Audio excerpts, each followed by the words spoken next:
Kalian pernah nggak sih dengar video lucu seperti ini? Pada kredo Nikea yang dibuat pada tahun 325 Masehi, belum dikenal doktrin Trinitas karena baru Yesus yang dianggap anak Tuhan. Roh Kudus dianggap sebagai Tuhan ditetapkan pada Konsili Nikea, Konstantinopel pada tahun 381 Masehi. Doktrin Trinitas sebenarnya mendapat penolakan dari kalangan umat Kristiani sendiri yang ingin mempertahankan ajaran monoteisme dan menganggap Yesus itu sebagai nabi seperti yang ditulis dalam Injil. Penolakan antara lain yang dipelopori oleh Arius.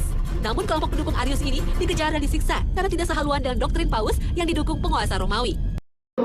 Yesus dilantik menjadi Tuhan pada tahun 300 dan gereja Indonesia bersama Kaisar Konstantin. Sebelum tahun 325 jangankan pejabat Tuhan, pelaksana harian Tuhan tidak dalam tugasnya Yesus. Video pertama yang ditampilkan merupakan rekaman lama yang sebelumnya pernah ditayangkan dalam salah satu program televisi terkenal di Trans 7, yaitu program Islami Khazanah. Nah, sedangkan video yang kedua yang saya tampilkan sebelumnya adalah perdebatan antara Ustadz Sani Huminur dengan Pendeta Esra Alfred Soru bersama Pendeta Budi Asali.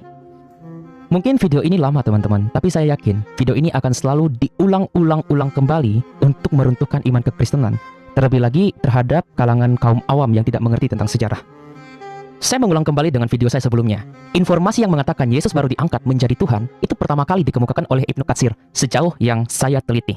Nah, jadi pernyataan ulama ini nantinya akan mempengaruhi beberapa kalangan Unitarian, bahkan novel terkenal bernama The Da Vinci Code yang mengatakan Yesus baru diangkat menjadi Tuhan dan anak Tuhan, itu masa konsili tahun 315. Padahal itu adalah karangan novel teman-teman. Tapi kita sudah tahu sumbernya, yang pertama kali mengemukakan itu adalah Ibnu Katsir sejauh yang kita teliti teman-teman. Nah, sekarang pertanyaannya, jika memang saudara kita Muslim mengatakan Arianisme itu mengajarkan tauhid yang sebenarnya, apakah mereka juga berani mengatakan bahwasanya Mu'tazilah itu mengajarkan tauhid yang sebenarnya? Maka itu izinkan saya kali ini membahas perbandingan Arianisme dan Mu'tazilah dan juga kekristenan Arus Utama dan Ahlus Sunnah wal Jamaah. Mari kita mulai. Yang pertama, Athanasius dapat memenangkan posisi Yesus Kristus bukan ciptaan dan dia sehakikat dengan Allah. Karena Athanasius mengatakan sangat tidak masuk akal jika firman Allah dikatakan tercipta, sedangkan Allah menciptakan bersama firman-Nya.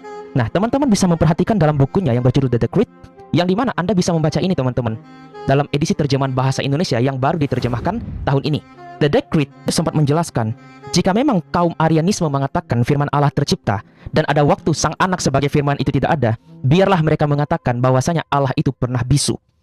Jadi logika yang disampaikan Athanasius ini sangat masuk akal sekali teman-teman. Jika memang Allah tidak memiliki firman-Nya, apakah Allah memiliki kecacatan sehingga ia layaknya seperti batu yang berdiam diri? Padahal Allah menciptakan bersama dengan firman-Nya menurut Mazmur 33:6. Sekarang Anda bandingkan sendiri dengan pandangan kalian di kalangan Ahlus Sunnah wal Jamaah, seperti yang dikatakan oleh Imam Abdul Hasan Al-Asy'ari dalam kitab Al-Ibanah fi Ushul Diniyah. Logika yang disampaikan oleh Imam Abdul Hasan Al-Asy'ari ini sangat mirip sekali dengan pernyataan Athanasius dari Alexandria. Untuk Athanasius mengatakan, jika firman Allah tidak ada, maka Allah itu pernah bisu. Sedangkan Imam Asy'ari mengatakan bahwasanya mustahil dia yang selalu mempunyai suatu sifat sekaligus lawan dari sifat yang telah ditetapkan untuknya, karena lawan dari berkata-kata adalah diam. Bagaimana mungkin Allah itu dikatakan diam seolah-olah dia cacat? Maka itu kalamnya itu selalu ada. Sekarang Anda pernah bandingkan antara pemahaman Athanasius dan juga pemahaman dari Imam Abdul Hasan Al-Asy'ari. Disampaikan keduanya ini mirip, mempertahankan status firman Allah bukan ciptaan. Dan iman Kristen tegas, jika firman Allah bukan ciptaan, maka dia adalah pencipta dan layaknya memiliki posisi ilahi. Poin kedua, sekarang teman-teman perhatikan, Athanasius pernah menulis dalam bukunya yang berjudul Ad Episcopus Aegypti et Libyae, atau surat pastoral yang dikirim kepada Mesir dan Libya. Athanasius mengungkapkan beberapa kelucuan dari Arianisme. Pada bagian bab yang kedua, Arianisme itu sempat mengajarkan Yesus Kristus itu bukan firman yang sejati, tetapi firman di mana firman kedua yang diciptakan dari firman sejati.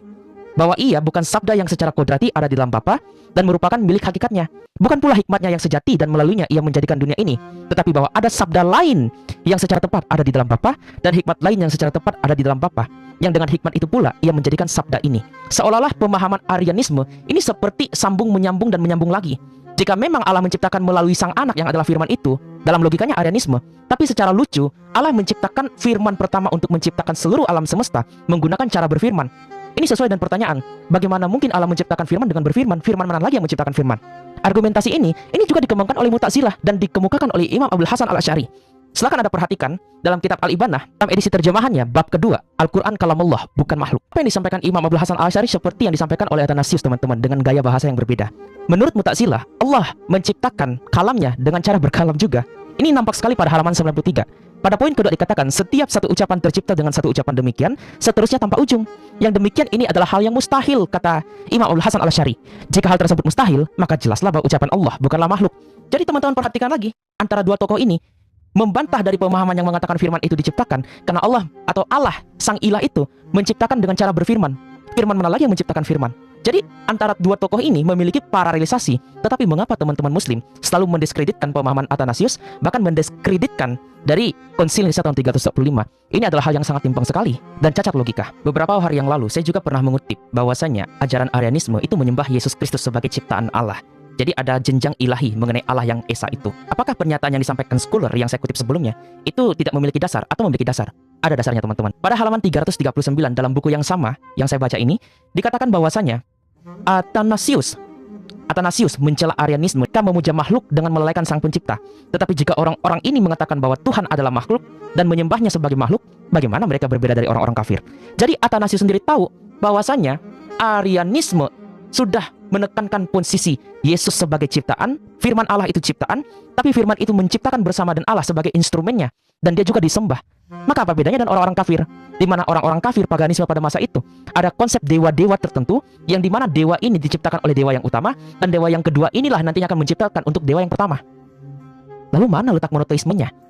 Dan terakhir adalah bantahan terhadap mereka yang mengatakan bahwasanya kaum Arianisme itu sempat mengalami penganiayaan yang sangat luar biasa. Beberapa tokoh Kristen yang mempertahankan ajaran monoteisme hidupnya berakhir dengan mengenaskan. Uskup Photius tewas dibunuh. Kemudian Uskup Irenicus yang menggantikan posisinya juga berakhir dengan dibunuh. Itu satu informasi yang sangat lucu sekali, karena yang disampaikan dalam video tersebut tidak menampilkan data yang akurat atau kutipan mana yang mengatakan Arianisme mendapatkan penganiayaan. Khususnya Photius yang dikatakan di situ. Photius yang mana? Dan riwayat mana yang dikatakan Photius pada waktu itu menderita karena ia menekankan pemahaman konsep monoteisme berjenjang yang diajarkan oleh Arianisme. Pada fakta kebalikannya sebenarnya. Kenapa?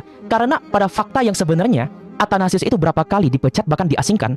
Bahkan beberapa di kalangan kaum Athanasius, pengikut Athanasius itu mengalami penganiayaan yang luar biasa ketika Arianisme itu mempengaruhi kekaisaran pada masa itu. Dan dari hal semua itu, kita kembali terhadap tuduhan bahwasanya Trinitas itu diajarkan oleh kaum paganisme dan itu dikembangkan dan didukung oleh kekaisaran. Itu semua bohong, teman-teman. Bahkan kalau seandainya seperti itu, kenapa kalian di kalangan polemikus tidak mau mengikuti Mu'tazilah? Kenapa? Karena Mu'tazilah sadar bahwasanya ketika kita mengatakan Allah memiliki sifat dan berbeda dengan zatnya, itu tidak kalah beda dengan ajaran-ajaran Kristen dan berpaham Trinitarian. Sumber-sumber Islam sudah mengakui itu. Bahkan ada sumber Muslim yang dimana di kalangan kalian sendiri mengkafirkan kaum Mu'tazilah, tapi sebagian ulama lain mengatakan Mu'tazilah itu berjasa. Iya, Mu'tazilah itu berjasa, teman-teman. Sedangkan dalam iman Kristen, Arianisme itu tidak memiliki jasa apapun terhadap iman kekristenan. Jadi, sebelum teman-teman berkomentar, silahkan pelajari sejarah dulu. Siapakah kaum monoteisme yang sejati? Dan mengapa kalian mencela kaum Mu'tazilah jika kalian berpaham pengikut Unitarianisme seperti yang diajarkan oleh Arianisme yang sesat itu? Mungkin demikian teman-teman. Untuk lebih lanjut terhadap kajian Santo Athanasius dari Alexandria, saya sangat merekomendasikan teman-teman baca buku terjemahan ini yang sudah hadir di dalam bahasa Indonesia. Buku yang sangat membantu teman-teman untuk kajian apologetika, sejarah, historis, dan kristologi untuk menyangkal terhadap beberapa kalangan bidat yang selama ini muncul kembali yang sebelumnya sudah dianatema. Belajari ini lebih lanjut. Miliki buku ini, pesan di kontak yang sudah saya tampilkan di video ini.